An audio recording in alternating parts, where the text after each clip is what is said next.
Assalamualaikum warahmatullahi wabarakatuh.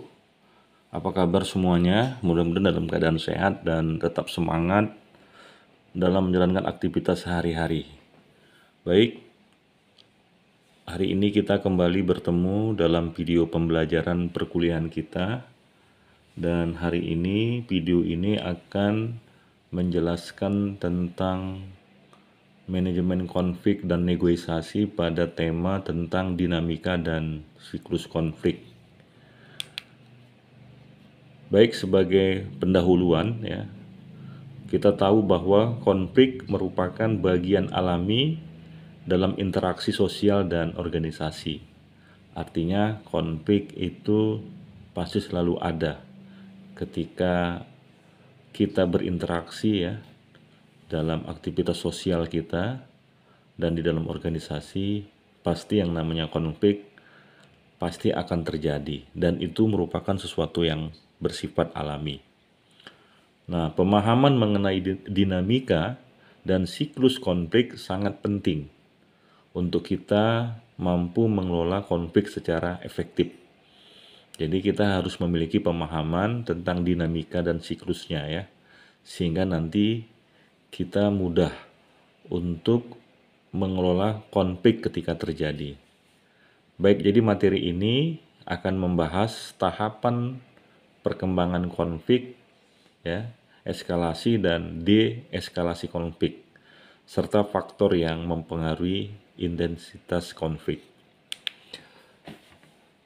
Oke, kita mulai dari yang pertama, satu tentang tahapan perkembangan konflik.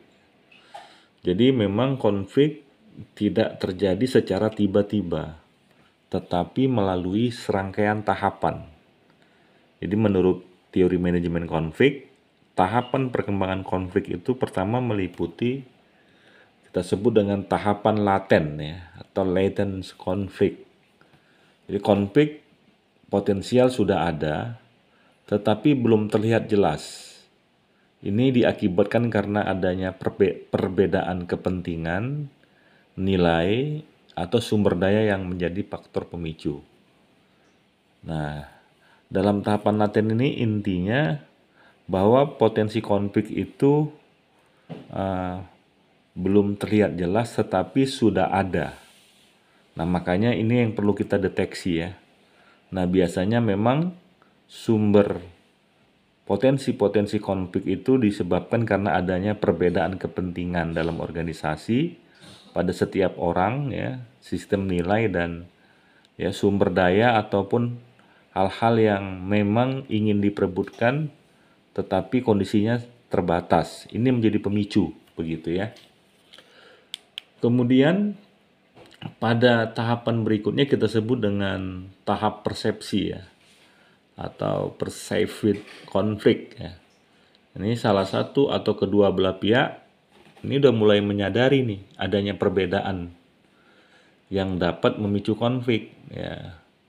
Nah, ini pada tahapan ini ya kesalahpahaman sering muncul ya di tahapan ini.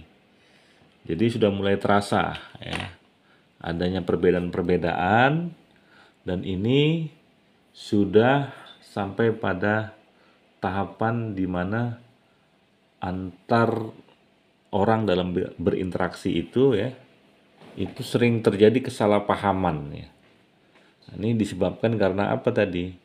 Karena kedua belah pihak itu memiliki perbedaan kepentingan, nilai ya, dan perebutan sumber daya yang terbatas begitu.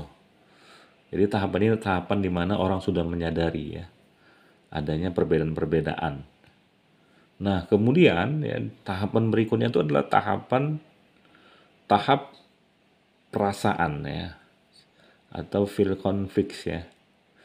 Nah, jadi ketegangan mulai meningkat ya, dan emosi mulai terlibat dalam konflik.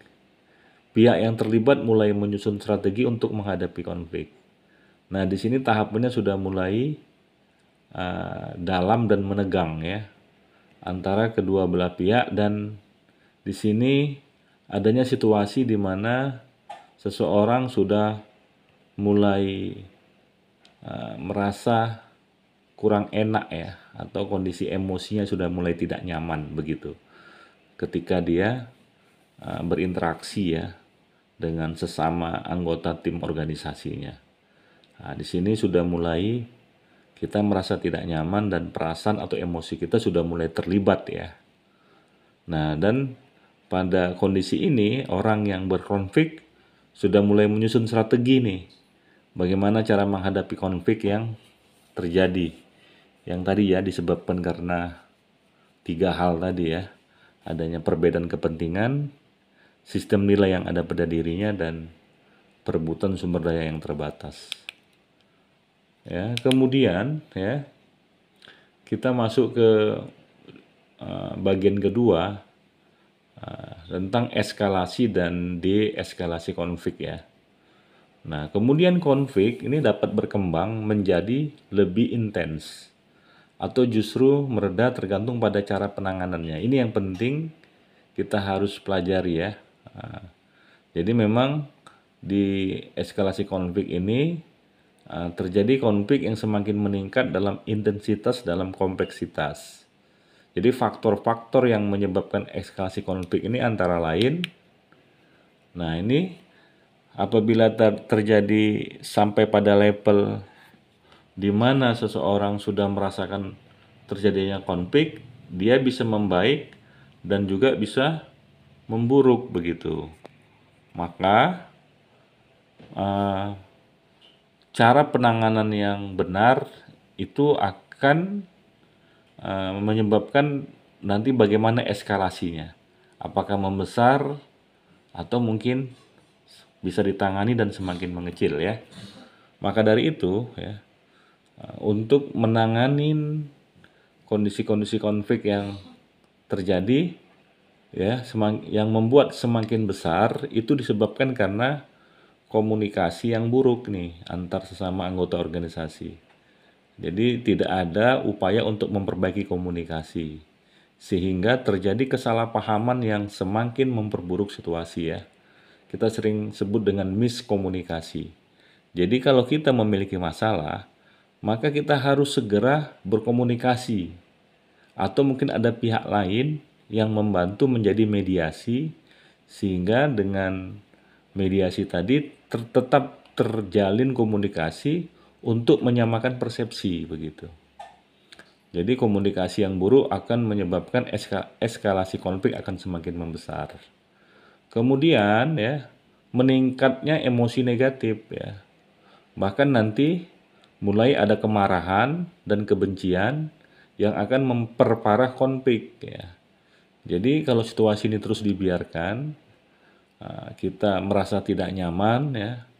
Apabila ada pertarungan kepentingan ya, perbedaan nilai yang semakin lebar dan dalam, dan apabila ada sampai situasi di mana kita emosi, marah, benci, nah ini akan semakin berat kondisi konfliknya.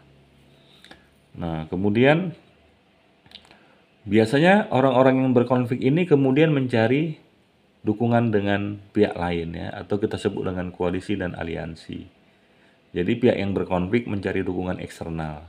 Nah ini akan semakin tidak baik karena eskalasi akan semakin lebar dan akan lebih banyak melibatkan orang-orang yang ada di dalam organisasi karena sudah mulai nih mencari orang yang merasa sama atau yang merasa jadi korban begitu.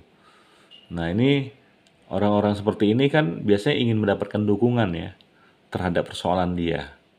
Nah, apabila ini terjadi dan semakin banyaklah pihak-pihak yang berkonflik, maka ini akan semakin berat nanti.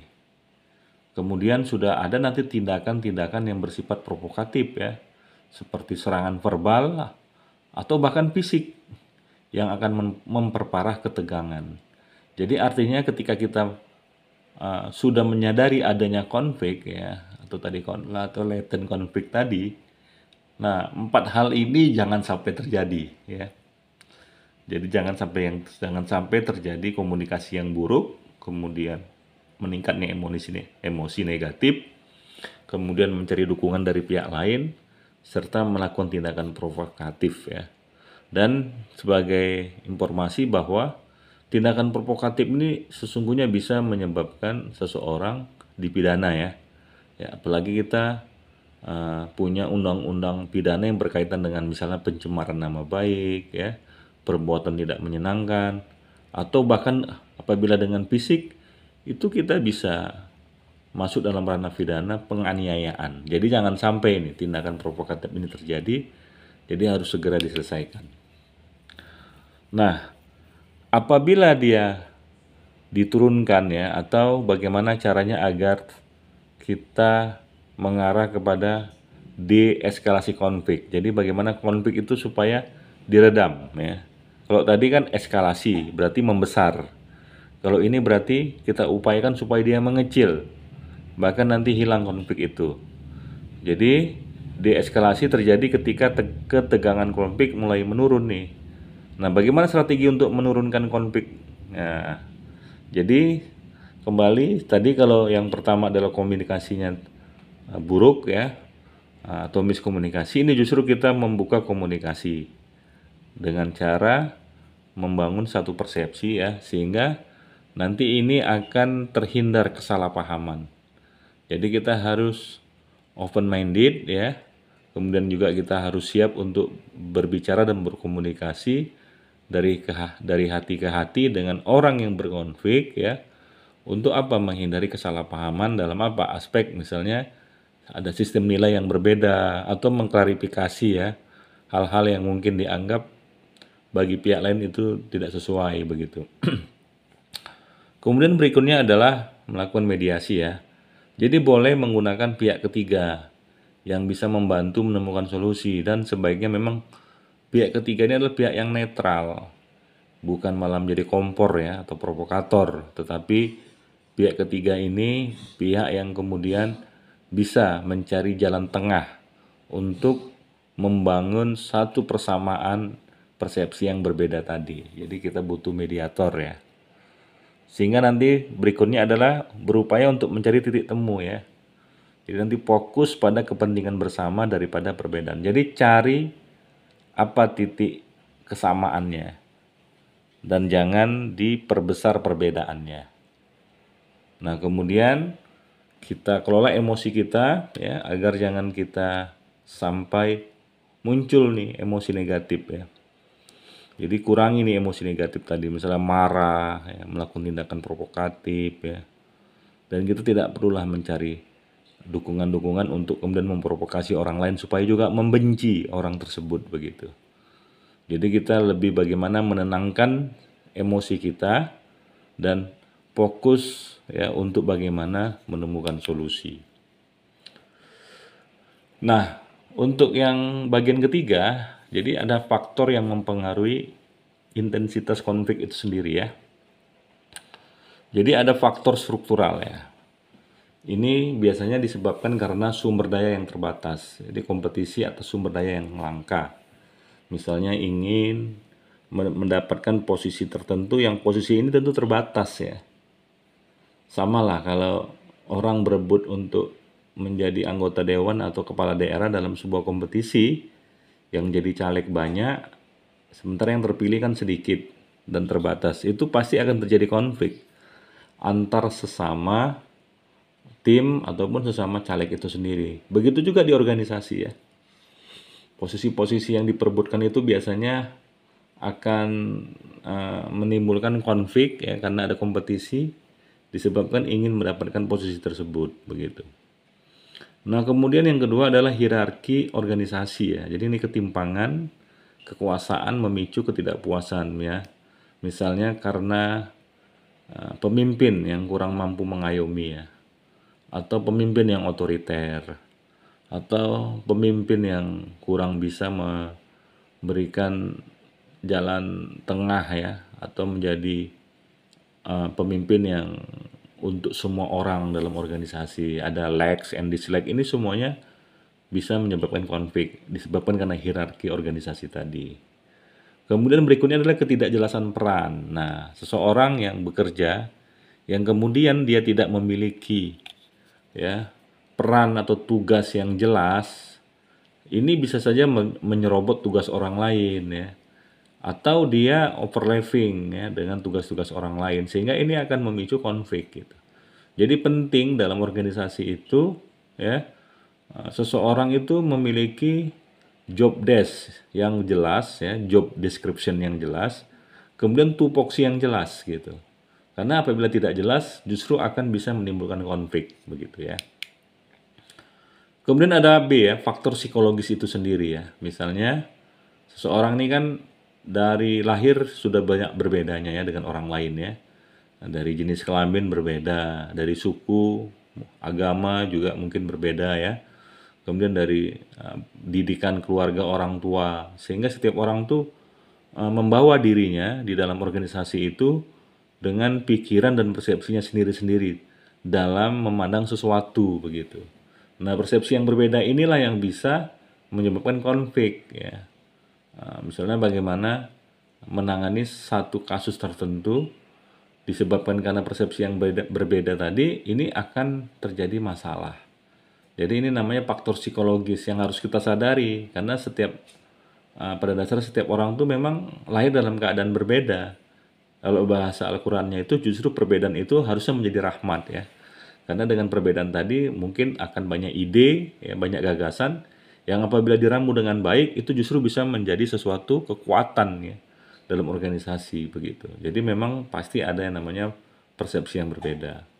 Kemudian setiap orang ini kan punya daya emosi yang berbeda-beda ya. Ada orang yang memang pemarah atau ketakutan yang luar biasa ya, atau memang punya sifat-sifat lain ya seperti pendendam ya. Nah, ini juga bisa menyebabkan konflik ya. Nah, sifat-sifat ini yang harus kita kelola ya. Jadi kita hindari nih yang namanya sifat-sifat ya atau emosi-emosi yang kurang baik yang ada pada diri kita ya. Jadi jangan mudah atau gampang marah, gampang tersinggung ya, atau gampang terprovokasi begitu. Ini bisa menyebabkan konflik yang terus mendalam. Nah, kemudian ada ketidakseimbangan kepentingan ya. Jadi ini biasanya disebabkan karena perbedaan tujuan yang sulit didamaikan ya. Memang dari awal konsepnya sudah beda sehingga apapun yang kita buat bagi dia mungkin ya tidak ada benarnya, salah terus begitu. Ini dari awal karena adanya perbedaan tujuan ya yang memang sudah sulit untuk didamaikan. Ini namanya faktor psikologis yang terjadi ketika kita berinteraksi atau berorganisasi. Kemudian C-nya itu adalah faktor komunikasi. Jadi ini karena kurangnya transparansi ya. Jadi informasi tidak sampai secara baik dan clear, tidak disampaikan secara terbuka sehingga informasi diinterpretasi secara negatif sehingga setiap orang kemudian punya persepsinya masing-masing. Sehingga ini menyebabkan potensi konflik. Kemudian ada distorsi informasi. Jadi informasi yang disalahartikan atau diputarbalikkan. Jadi ketika kita menerima informasi, nah kita kan menginterpretasikan informasi tersebut. Ternyata kita salah menginterpretasikan ya, atau memberikan pengertian terhadap informasi tersebut, itu disebut dengan distorsi informasi. Nah, sehingga ini juga menjadi pemicu konflik ya. Kemudian ada gaya komunikasi yang tidak efektif ya, misalnya orang yang berbicara terlalu seperti ngegas ya. Kemudian bahasa tubuh yang mungkin seolah-olah seperti merasa lebih hebat begitu ya. Ketika berbicara tangan dilipat di depan dada ya, atau tangan diletakkan di pinggang. Itu sebenarnya gestur-gestur yang bisa memicu konflik ya. Nada bicara yang keras ya, makanya kita harus melatih diri kita. Walaupun kita misalnya memang dari Sumatera Utara itu nadanya itu memang ngegas dan seperti terkesan menekan, kita harus pahami ini siapa lawan bicara kita. Orang yang tidak terbiasa dengan gaya bahasa yang seperti itu bisa seperti tersinggung dan ini bisa memicu konflik begitu. Nah, ini ada studi kasus ya tentang konflik manajemen di sebuah perusahaan teknologi. Jadi latar belakangnya begini. Sebuah perusahaan teknologi mengalami konflik antara tim pengembang perangkat lunak dan tim pemasaran. Ya, kemudian tim pengembang menginginkan waktu lebih untuk menyempurnakan produk, sementara tim pemasaran mendesak agar produk segera diluncurkan sesuai dengan jadwal yang ditentukan. Nah, jadi tahapan latennya ini ketegangan muncul karena ekspektasi yang berbeda. Pemasaran ingin cepat, tim pengembang ingin minta waktu supaya lebih baik produknya. Nah, tahap persepsinya kedua tim mulai menyadari adanya perbedaan pandangan nih. Nah, nanti masing-masing sudah masuk nih tahap perasaan yang muncul frustasi, ya, merasa tidak nyaman atau merasa tertekan ya dari kedua belah pihak ya. Nah, kemudian ada tahap manifestasinya. Nah, ini pertemuan menjadi lebih tegang ya, komunikasi antara kedua tim menjadi buruk nih antara pemasaran dengan tim IT tadi, begitu. Nah, kemudian tahapan penyelesaian manajemen memfasilitasi diskusi terbuka dan mengusulkan solusi. Jadi, perlu ada pihak lain yang kemudian mempertemukan kedua tim ini untuk mencari jalan tengahnya. Bagaimana kira-kira usulan dari tim pemasaran dan bagaimana kira-kira dari tim IT-nya untuk mencari solusi bersama ya.